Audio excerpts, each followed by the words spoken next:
রং বেরং কথার গল্পের আসরে আপনাদের সবাইকে সাদর আমন্ত্রণ। এখন আমি পড়ে শোনাচ্ছি শরৎচন্দ্র চট্টোপাধ্যায় লেখা ছোট গল্প স্বামী। সৌদামিনী নামটা আমার বাবার দেওয়া। আমি প্রায়ই ভাবি, আমাকে 1 বছরের বেশি তো তিনি চোখে দেখে যেতে পারনি। তবে এমন করে আমার ভিতরে বাহিরে মিলিয়ে নাম রেখে গিয়েছিলেন কি করে? বীজমন্ত্রের মতো এই একটি কথায় আমার সমস্ত ভবিষ্যৎ জীবনের ইতিহাসটাই যেন বাবা ব্যক্ত করে গেছেন। রূপ তা আছে মানি, কিন্তু না গো না, এ আমার দেমাক নয়, বুক চিরে দেখানো যায় না, নইলে এই মুহূর্তেই দেখিয়ে দিতুম। রূপ নিয়ে গৌরব করবার আমার আর বাকি কিছু নেই, একেবারে কিছু নেই। 18-19, হ্যাঁ তাই বটে, বয়স আমার 19। বাইরের দেহটা আমার তার বেশি প্রাচীর হতে পায়নি, কিন্তু এই বুকের ভিতরটায় এখানে যে বুড়ি তার 79 বছরের শুকনো হাড়গোড় নিয়ে বাস করে আছে, তাকে দেখতে পাচ্ছ না? পেলে এতক্ষণ ভয়ে আঁতকে উঠতে। একলা ঘরের মধ্যে মনে হলেও তো আজও আমার লজ্জায় মরতে ইচ্ছা করে। তবে এ কলঙ্কের কালি কাগজের উপর ঢেলে দেবার আমার কি আবশ্যক ছিল? সমস্ত লজ্জার মাথা খেয়ে সেইটাই তো আজ আমাকে বলতে হবে, নইলে আমার মুক্তি হবে কিসে? সব মেয়ের মতো আমিও তো আমার স্বামীকে বিয়ের মন্তরের ভেতর দিয়েই পেয়েছিলুম। তবু কেন তাতে আমার মন উঠল না? তাই যে দামটা আমাকে দিতে হলো, আমার অতি বড় শত্রুর জন্যও তা একদিনের জন্য কামনা করিনি, কিন্তু দাম আমাকে দিতে হলো। যিনি সমস্ত পাপ পুণ্য লাভ ক্ষতি ন্যায় অন্যায়ের মালিক, তিনি আমাকে এক বিন্দু রেহাই দিলেন না। কড়ায় ক্রান্তিতে আদায় করে সর্বশান্ত করে যখন আমাকে পথে বার করে দিলেন, লজ্জাস্বরূপের আর যখন কোথাও কিছু অবশিষ্ট রাখলেন না, তখনই শুধু দেখিয়ে দিলেন, ওরে সর্বনাশী, এ তুই করেছিস কি? স্বামী যে তোর আত্মা, তাকে ছেড়ে তুই যাবি কোথায়? একদিন না একদিন তোর ওই শূন্য বুকের মধ্যে তাকে যে তোর পেতেই হবে। এই জন্মে হোক আগামী জন্মে হোক কোটি জন্ম পরে হোক, তাকে যে তোর চাই। তুই যে তারই। জানি যা হারিয়েছে তার অনন্ত গুণ আজ ফিরে পেয়েছি, কিন্তু তবু যে এ কথা কিছুতেই ভুলতে পারিনি, এটা আমার নারী দেহ। আজ আমার আনন্দ রাখবারও জায়গা নেই, কিন্তু ব্যথা রাখবারও যে ঠাঁই দেখি না প্রভু। এই দেহের প্রত্যেক অণু পরমাণু যে অহরাত্র কাঁদছে, ওরে অস্পৃশ্যা, ওরে পতিতা, আমাদের আর বেঁধে পোড়াস নেই, আমাদের ছুটি দে, আমরা একবার মরে বাঁচি। কিন্তু থাক সে কথা। বাবা মারা গেলেন। 1 বছরের মেয়ে নিয়ে মা বাপের বাড়ি চলে এলেন। মামার ছেলেপিলে ছিল না, তাই গরিবের ঘর হলেও আমার আদর যত্নের কোনো ত্রুটি হলো না। বড় বয়স পর্যন্ত তার কাছে বসে ইংরাজি বাংলা কত বই না আমি পড়েছিলাম, কিন্তু মামা ছিলেন ঘোর নাস্তিক।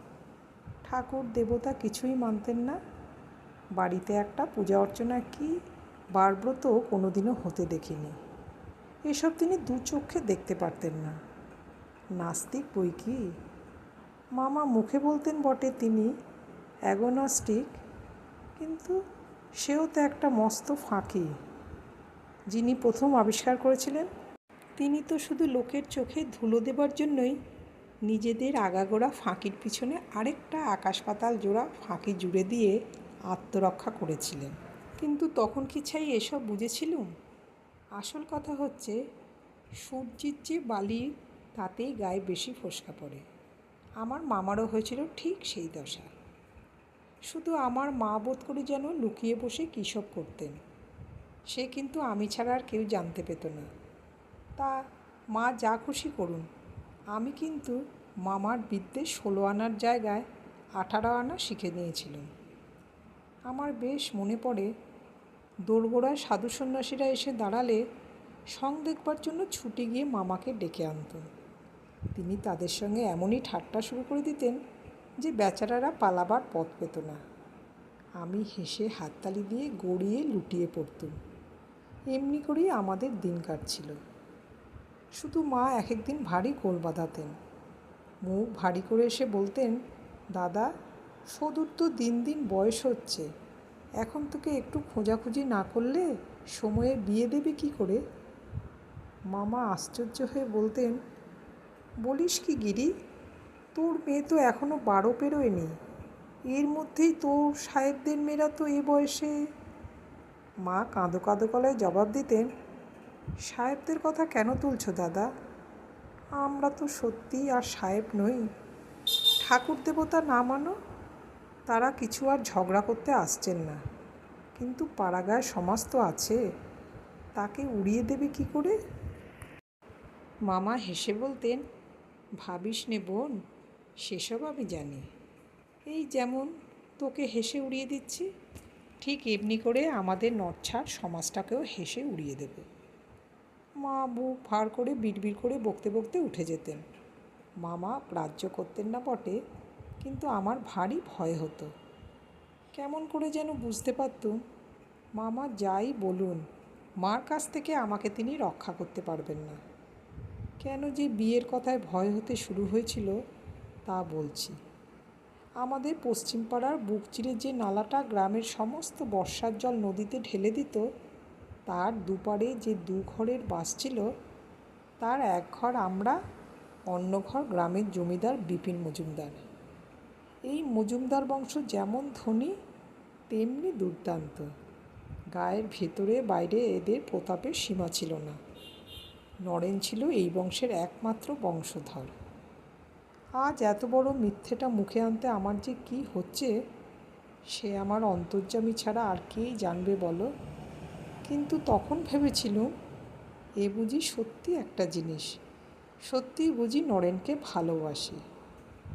কবে যে এই মোহটা প্রথম জন্মেছিল সে আমি বলতে পারি না। কলকাতায় সে বিয়ে পড়ত, কিন্তু ছুটির সময় বাড়ি এলে মামার সঙ্গে ফিলোসফি আলোচনা করতে প্রায়ই আসতো। তখনকার দিনে অ্যাগনোস্টিসিজম ছিল বোধ করি লেখাপড়া জানাদের ফ্যাশন। এই নিয়ে বেশিরভাগ তর্ক হতো। কতদিন মামা তার গৌরব দেখাবার জন্য নরেনবাবুর তর্কের জবাব দিতে আমাকে ডেকে পাঠাতেন। কতদিন সন্ধ্যা ছাড়িয়ে রাত্রি হয়ে যেত, দুজনের তর্কের কোনো মীমাংসা হতো না। কিন্তু আমি প্রায়ই জিততুম। তার কারণও আজ আর আমার অবিদিত নেই। মাঝে মাঝে সে হঠাৎ তর্কের মাঝখানে ভঙ্গ দিয়ে মামার মুখপানে চেয়ে গভীর বিস্ময়ে বলে উঠত, আচ্ছা ব্রজবাবু, এই বয়সে এত বড় লজিকের জ্ঞান, তর্ক করবার এমন একটা আশ্চর্য ক্ষমতা কি আপনি একটা ফিনোমিনন বলে মনে করেন না? আমি গর্বে সৌভাগ্যে ঘাড় হেঁট করতুম। ওরে হতভাগী, সেদিন ঘাটটা তোর চিরকালের মতো একেবারে ভেঙে মাটিতে লুটিয়ে পড়েনি কেন? মামা উচ্চ অঙ্গের একটু হাস্য করে বলতেন, কি জানো নরেন, এ শুধু শেখাবার ক্যাপাসিটি। কিন্তু তর্কাতর্কি আমার তত ভালো লাগতো না যত ভালো লাগতো তার মুখের মন্টি ক্রিস্টোর গল্প। কিন্তু গল্প আর শেষ হতে চায় না। আমার অধৈর্যেরও আর সীমা পাওয়া যায় না। সকালে ঘুম ভেঙে পর্যন্ত সারাদিন 100 বার মনে করতুম, কখন বেলা পড়বে, কখন নরেনবাবু আসবে। এমনই তর্ক করে আর গল্প শুনে আমার বিয়ের বয়স 12 ছাড়িয়ে 13 শেষে গড়িয়ে গেল, কিন্তু বিয়ে আমার হলো না। তখন বর্ষার নবযৌবনের দিনে মজুমদারদের বাগানের একটা মস্ত বকুল গাছের তলা ছড়া ফুলে ফুলে একেবারে বোঝাই হয়ে যেত। আমাদের বাগানের ধারের সেই নালাটা পার হয়ে আমি রোজ গিয়ে কুড়িয়ে আনতাম। সেদিন বিকালেও মাথার উপর গাঢ় মেঘ উপেক্ষা করেই দ্রুত পদে যাচ্ছি, মা দেখতে পেয়ে বললেন, ওলো, ছুটে তো যাচ্ছিস, জল যে এলো বলে। আমি বললুম, জল এখন আসবে না মা, ছুটে গিয়ে দুটো কুড়িয়ে আনি। মা বললেন, 15 মিনিটের মধ্যে বৃষ্টি নামবে, শুধু কথা শোন, যাস নে। এই অবেলায় ভিজে গেলে ওই চুলের বোঝা আর শুকোবে না, তা বলে দিচ্ছি। আমি বললুম, তোমার দুটি পায়ে পড়ি মা, যাই, বৃষ্টি এসে পড়লে মালিদের এই চালাটার মধ্যে গিয়ে দাঁড়াবো, বলতে বলতে ছুটে পালিয়ে গেলেন। মায়ের আমি একটি মেয়ে, দুঃখ দিতে আমাকে কিছুতেই পারতেন না। ছেলেবেলা থেকেই ফুল যে কত ভালোবাসি সে তো তিনি নিজেও জানতেন, তাই চুপ করে রইলেন। কতদিন ভাবি, সেদিন যদি হতভাগীর চুলের মুঠি ধরে টেনে আনতে মা, এমন করে হয়তো তোমার মুখ পোড়াতুম না। বকুল ফুলে কোচর প্রায় ভর্তি হয়ে এসেছে। এমন সময় মা যা বললেন তাই হলো। ঝমঝম করে বৃষ্টি এলো। ছুটে গিয়ে মালিদের চালার মধ্যে ঢুকে পড়লুম। কেউ নেই। খুঁটি ঠ্যাঁস দিয়ে দাঁড়িয়ে মেঘের পানে চেয়ে ভাবছি, ঝমঝম করে ছুটে এসে কে ঢুকে পড়ল। মুখ ফিরিয়ে চেয়ে দেখি, ওমা, এই যে নরেনবাবু। কলকাতা থেকে তিনি যে বাড়ি এসেছেন, কই সে তো আমি শুনিনি। আমাকে দেখে চমকে উঠে বললেন, হ্যাঁ শুধু যে এখানে। অনেক দিন তাকে দেখিনি, অনেক দিন তার গলা শুনিনি। আমার বুকের মধ্যে যেন আনন্দের ঢেউ বয়ে গেল। কান পর্যন্ত লজ্জায় রাঙা হয়ে উঠল। মুখের পানে চেয়ে তো জবাব দিতে পারলুম না। মাটির দিকে চেয়ে বললুম, আমি তো রোজ ফুল কুড়োতে আসি, কবে এলেন? নরেন মালিদের একটা ভাঙা খাটিয়া টেনে নিয়ে বসে বললে, আজ সকালে। কিন্তু তুমি কার হুকুমে ফুল চুরি করো শুনি? গম্ভীর গলায় আশ্চর্য হয়ে হঠাৎ মুখ তুলে দেখি চোখ দুটো তার চাপা হাসিতে নাচছে। লজ্জা লজ্জা, এই পোড়ার মুখেও কোথা থেকে হাসি এসে পড়ল। বললুম, তাই বই কি, কষ্ট করে কুড়িয়ে নিলে বুঝি চুরি করা হয়? নরেন ফস করে দাঁড়িয়ে উঠে বললে, আর আমি যদি ওই কুড়ানো ফুলগুলো তোমার কোচরের ভেতর থেকে আরেকবার কুড়িয়ে নিই, তাকে কি বলে? জানি নে, কেন আমার ভয় হলো। সত্যিই যেন এইবার সে এসে আমার আঁচল চেপে ধরবে। হাতের মুঠা আমার আলগা হয়ে গিয়ে চোখের পলকে সমস্ত ফুল ছুপ করে মাটিতে পড়ে গেল। ও কী করলে? আমি কোনো মতে আপনাকে সামলে নিয়ে বললুম, আপনাদেরই তো ফুল, বেশ তো, নিন না কুড়িয়ে। এত অভিমান? বলে সে উঠে এসে আমার আঁচলটা টেনে নিয়ে ফুল কুড়িয়ে কুড়িয়ে রাখতে লাগলো। কেন জানি নে, হঠাৎ আমার দু চোখ জলে ভরে গেল। আমি জোর করে মুখ ফিরিয়ে আরেক দিকে চেয়ে রইলুম। সমস্ত ফুলগুলি কুড়িয়ে আমার আঁচলে একটা গেরো দিয়ে নরেন তার জায়গায় ফিরে গেল। খানিকক্ষণ আমার পানে চুপ করে চেয়ে থেকে বললে, যে ঠাট্টা বুঝতে পারে না, এত অল্পে রাগ করে, তার ফিলোসফি পড়া কেন? আমি কালই গিয়ে ব্রজবাবুকে বলে দেব, তিনি আর যেন পণ্ডশ্রম না করেন। আমি আগেই চোখ মুছে ফেলেছিলুম। বললুম, কে রাগ করেছে? যে ফুল ফেলে দিলে। ফুল তো আপনি পড়ে গেল, মুখখানাও বুঝি আপনি ফিরে আছে। আমি তো মেঘ দেখছি, মেঘ বুঝি এদিকে ফিরে দেখা যায় না? কই যায়? বলে আমি ভুলে হঠাৎ মুখ ফেরাতেই দুজনার চোখাচোখি হয়ে গেল। নরেন ফিক করে হেসে বললে, একখানি আরশি থাকলে যায় কি না দেখিয়ে দিতুম, নিজের মুখে চোখেই একসঙ্গে মেঘ বিদ্যুৎ দেখতে পেতে, কষ্ট করে আকাশ খুলতে হতো না। আমি তখন চোখ ফিরিয়ে নিলাম। রূপের প্রশংসা আমি ঢের শুনেছি, কিন্তু নরেনের চাপা হাসি, চাপা ইঙ্গিত সেদিন আমার বুকের মধ্যে ঢুকে আমার হৃৎপিণ্ডটাকে যেন সজোরে দুলিয়ে দিলে। এই তো সেই 5 বছর আগের কথা, কিন্তু আজ মনে হয় সে সৌদামণি বুঝি আর কেউ ছিল। নরেন বললে, মেঘ না কাটলে ব্রজবাবুকে বলে দেব লেখাপড়া শেখানো মিছে, তিনি আর যেন কষ্ট না করেন। আমি বললুম, বেশ তো, ভালোই তো, আমি ওসব পড়তেও চাই না, বরং গল্পের বই পড়তেই আমার ঢের ভালো লাগে। নরেন হাততালি দিয়ে বলে উঠল, দাঁড়াও বলে দিচ্ছি, আজকাল নোবেল পড়া বুঝি হচ্ছে। আমি বললুম, গল্পের বই তবে আপনি নিজে পড়েন কেন? নরেন বলল, সে শুধু তোমাকে গল্প বলবার জন্যে, নইলে পড়তুম না। বৃষ্টির দিকে চেয়ে বললে, আচ্ছা, এই জল যদি আজ না থামে কী করবে? বললুম, ভিজে ভিজে চলে যাব। আচ্ছা, এই যদি আমাদের পাহাড়ি বৃষ্টি হতো তাহলে?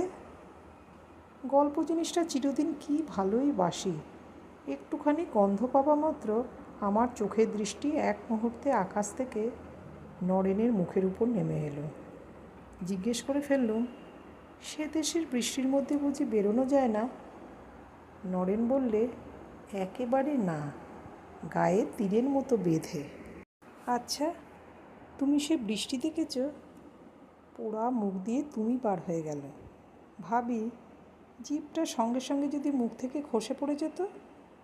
সে বললে, এরপর যদি একজন আপনি বলে ডাকে, সে আরেকজনের মরা মুখ দেখবে। কেন দিব্যি দিলেন? আমি তো কিছুতেই তুমি বলবো না। বেশ, তাহলে মরা মুখ দেখো। দিব্যি কিছুই না, আমি মানি নে। কেমন মানো না, একবার আপনি বলে প্রমাণ করে দাও। মনে মনে রাগ করে বললুম, পোড়ামুখী, মিছে তেজ তোর রইল কোথায়? মুখ দিয়ে তো কিছুতেই বার করতে পারলি নে। কিন্তু দুর্গতির যদি ওইখানেই সেদিন শেষ হয়ে যেত। ক্রমে আকাশের জল থামল বটে, কিন্তু পৃথিবীর জলে সমস্ত দুনিয়াটা যেন ঘুলিয়ে একাকার করে দিল। সন্ধ্যা হয় হয়, ফুলকটি আঁচলে বাঁধা, কাদা ভরা বাগানের পথে বেরিয়ে পড়লুম। নরেন বলল, চলো, তোমাকে পৌঁছে দিই। আমি বললুম, না, মন যেন বলে দিলে সেটা ভালো না। কিন্তু অদৃষ্টকে ডিঙিয়ে যাব কী করে? বাগানের ধারে এসে ভয়ে হতবুদ্ধি হয়ে গেল। সমস্ত নালাটা জলে পরিপূর্ণ। পার হই কী করে? নরেন সঙ্গে আসেনি, কিন্তু সেইখানে দাঁড়িয়ে দেখছিল।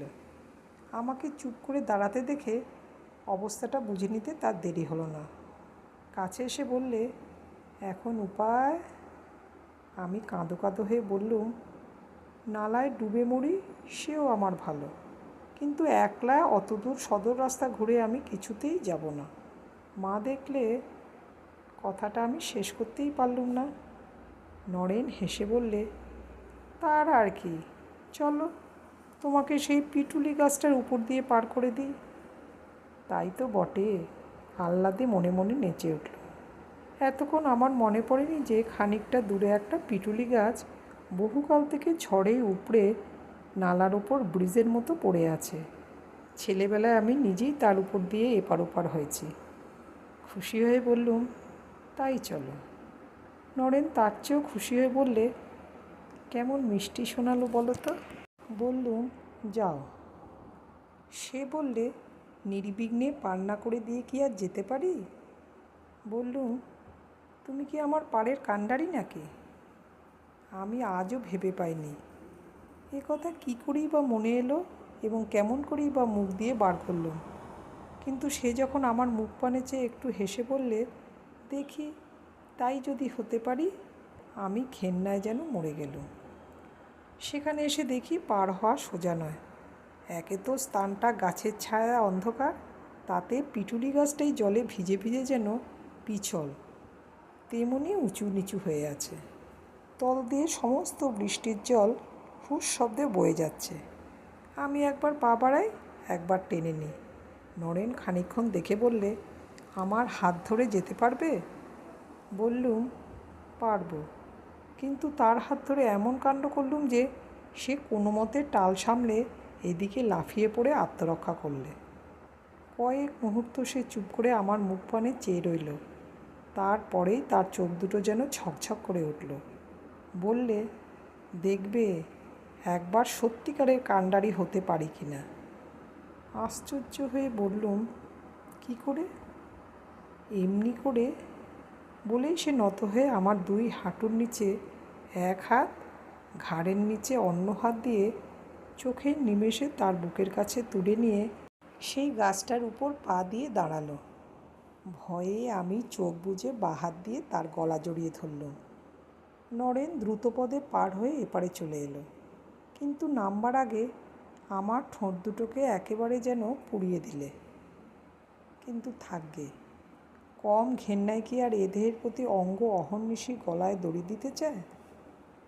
শিউরুতে শিউরুতে বাড়ি চলে এলুম। ঠোঁট দুটো তেমনই জ্বলতে লাগলো বটে, কিন্তু সে জ্বালা লঙ্কা মরিচের জ্বলুনির মতো যত জ্বলতে লাগলো, জ্বালা তৃষ্ণা তত বেড়ে যেতেই লাগলো। মা বললেন, ভালো মেয়ে তুই সদু, এলি কী করে? নালাটা তো জলে জলমগ্ন হয়েছে দেখে এলুম। সেই গাছটার উপর দিয়ে বুঝি হেঁটে এলি? পড়ে মরতে পারলি নে?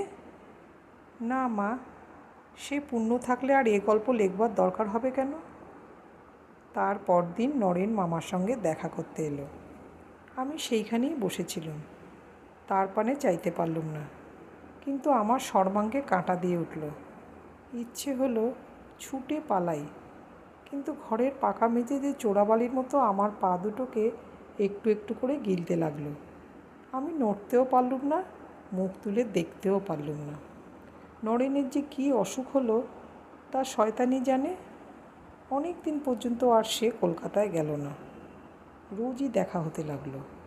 মা মাঝে মাঝে বিরক্ত হয়ে আমাকে আড়ালে ডেকে পাঠিয়ে বলতে লাগলেন, ওদের পুরুষ মানুষদের লেখাপড়ার কথাবার্তার হয়, তুই তার মধ্যে হাঁ করে বসে কী শুনিস বলতো? যা বাড়ির ভেতরে যা, এত বড় মেয়ের যদি লজ্জা শরম একটু থাকে। এক পা করে আমার ঘরে চলে যেতুম, কিন্তু কোনো কাজে মন দিতে পারতুম না। যতক্ষণ সে থাকত, তার অস্পষ্ট কণ্ঠস্বর অবিশ্রাম বাইরের পানেই আমাকে টানতে থাকত। আমার মামা আর যাই হন, তার মনটা প্যাঁচালো ছিল না। তাছাড়া লিখে পড়ে তর্ক করে ভগবানকে উড়িয়ে দেবার ফন্দিতেই সমস্ত অন্তঃকরণটা তার এমনই অনুক্ষণ ব্যস্ত থাকত যে তার নাকের ডগায় কী যে ঘটছে তা দেখতে পেতেন না। আমি এই বড় একটা মজা দেখেছি, জগতের সবচেয়ে নামজাদা নাস্তিকগুলোই হচ্ছে সবচেয়ে নীরোদ বোকা। ভগবানের যে লীলার অন্ত নেই, তিনি যে এই না রূপেই তাদের 15 আনা মন ভরে থাকেন, এ তারা টেরই পায় না। সপ্রমাণ হোক অপ্রমাণ হোক, তার ভাবনাতে সারাদিন কাটিয়ে দিয়ে বলে, সংসারের মানুষগুলো কি বোকা, তারা সকাল সন্ধ্যায় বসে মাঝে মাঝে ভগবানের চিন্তা করে। আমার মামারও ছিল সেই দশা, তিনি কিছুই দেখতে পেতেন না। কিন্তু মা তো তা নয়, তিনি যে আমারই মতো মেয়ে মানুষ, তার দৃষ্টিকে ফাঁকি দেওয়া তো সহজ ছিল না। আমি নিশ্চয়ই জানি মা আমাদের সন্দেহ করেছিলেন। আর সামাজিক বাধা আমাদের দুজনের মধ্যে যে কত বড় ছিল, এ শুধু যে তিনিই জানতেন আমি জানতুম না তা নয়। ভাবলেই আমার বুকের সমস্ত রস শুকিয়ে কাঠ হয়ে উঠত। তাই ভাবনার এই বিশ্রী দিকটাকে আমি 2 হাতে ঠেলে রাখতুম। কিন্তু শত্রুর বদলে যে বন্ধুকেই ঠেলে ফেলেছি তাও টের পেতুম। কিন্তু হলে কি হয়, যে মাতাল একবার কড়া মদ খেতে শিখেছে, জল দেওয়া মধ্যে তার মন ওঠে না। নির্জলা বিষের আগুনে কলজে পুড়িয়ে তোলাতেই যে তার মস্ত সুখ। আরেকটা জিনিস আমি কিছুতেই ভুলতে পারতুম না, সেটা মজুমদারদের ঐশ্বর্যের চেহারা। ছেলেবেলা মায়ের সঙ্গে কতদিনই তো তাদের বাড়িতে বেড়াতে গেছি। সেই সব ঘরদোর, ছবি, দেওয়ালগিরি, আলমারি, সিন্দুক, আসবাবপত্রের সঙ্গে কোন একটা ভাবী ছোট একতলা শ্বশুরবাড়ির কদাকার মূর্তি কল্পনা করে মনে মনে আমি যেন শিউরে উঠতুম। মাসখানেক পরে একদিন সকালবেলা নদী থেকে স্নান করে বাড়িতে পা দিয়েই দেখি বারান্দার ওপর একজন প্রৌঢ় গোছের বিধবা স্ত্রীলোক মায়ের কাছে বসে গল্প করছে। আমাকে দেখে মাকে জিজ্ঞাসা করলে, এইটি বুঝি মেয়ে? মা ঘাড় নেড়ে বললেন, হ্যাঁ মা, এই আমার মেয়ে, বারন্ত গরম নইলে। স্ত্রীলোকটি হেসে বললে, তা হোক, ছেলেটির বয়সও প্রায় 30, দুজনের মানাবে ভালো। আর ওই শুনতেই দোজ বড়ে, নইলে যেন কার্তিক। আমি দ্রুতপদে ঘরে চলে এলুম। বুঝলুম ইনি ঘটক ঠাকুরন আমার সম্বন্ধ এনেছেন। মা চেঁচিয়ে বললেন, কাপড় ছেড়ে একবার এসে বসো মা। কাপড় ছাড়া চুলোয় গেল, ভিজে কাপড়েই দোরের আড়ালে দাঁড়িয়ে কান পেতে শুনতে লাগলুম। বুকের কাঁপুনি যেন আর থামতে চায় না। শুনতে পেলুম, চিতোর গ্রামের কে একজন রাধা বিনোদ মুখুজ্জের ছেলে ঘনশ্যাম।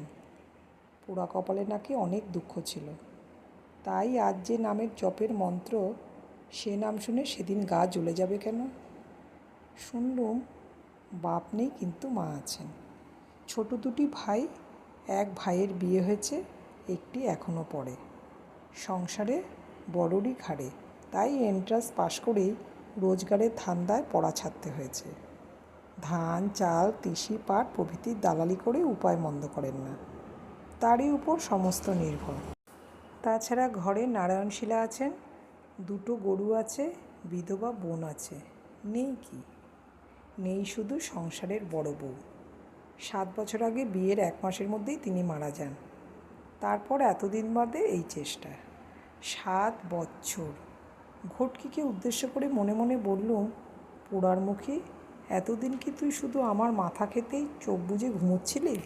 মায়ের ডাকাডাকিতে কাপড় ছেড়ে কাছে এসে বসলুম। সে আমাকে খুঁটিয়ে দেখে বললে, মেয়ে পছন্দ হয়েছে, এখন দিন স্থির করলেই হলো। মায়ের চোখ দুটিতে জল টলটল করতে লাগলো। বললেন, তোমার মুখে ফুলচন্দন পড়ুক মা, আর কি বলবো। মামা শুনে বললেন, এন্ট্রান্স? তবে বলে পাঠা। এখন বছর 2 সদুর কাছে ইংরেজি পড়ে যাক, তবে বিয়ের কথা কওয়া যাবে। মা বললেন, তোমার পায়ে পড়ি দাদা, অমত করো না। এমন সুবিধে আর পাওয়া যাবে না, দিতে থুতে কিছু হবে না। মামা বললেন, তাহলে হাত পা বেঁধে গঙ্গায় দিয়ে গিয়ে যা, সেও 1 পয়সা চাইবে না। মা বললেন, 15 পা দিলে। মামা বললেন, তা তো দেবেই,